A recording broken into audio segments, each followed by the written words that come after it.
30 April মুখ্যমন্ত্রীর হাত ধরে ইউজিটি এবং জিটির শিক্ষক পদে 228 জনকে অফার দেওয়া হয়েছিল। বৃহস্পতিবার অফার প্রাপক চাকরি প্রত্যাশীরা রাজধানী শিশু বিহার স্কুলে প্রয়োজনীয় কাগজপত্র চেকিং করে অ্যাপয়েন্টমেন্ট প্রদান করা হবে। পরবর্তী সময়ে প্রয়োজনীয় কাগজপত্র স্ক্রুটিনি করা হবে এবং তাদের পোস্টিং দেওয়া হবে। শিক্ষা দপ্তরের যুগ্ম অধিকর্তা হর্ষিতা বিশ্বাস সার্বিক বিষয় জানালেন।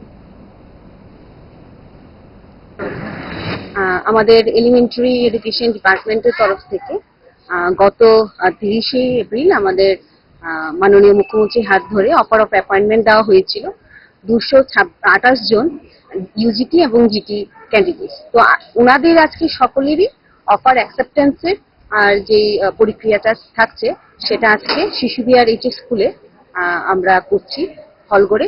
228 জন ক্যান্ডিডেট সবাই ওনাদের কাগজপত্র নিয়ে আজকে আমাদের কাছে জমা দেবে। তারপর সেগুলো আমরা স্ক্রুটিনি করে ওদেরকে মানে অ্যাপয়েন্টমেন্ট দিয়ে দেওয়া হবে। জিটি ইউজিটি আজকেই পুরোটা কমপ্লিট। আমাদের ভাগ করে দেওয়া হয়েছে এই হলে, 2টো রো আমরা রেখেছি টোটাল ইউজিটির জন্য আর বাকি 5টা রো আমরা রেখেছি জিটিদের জন্য।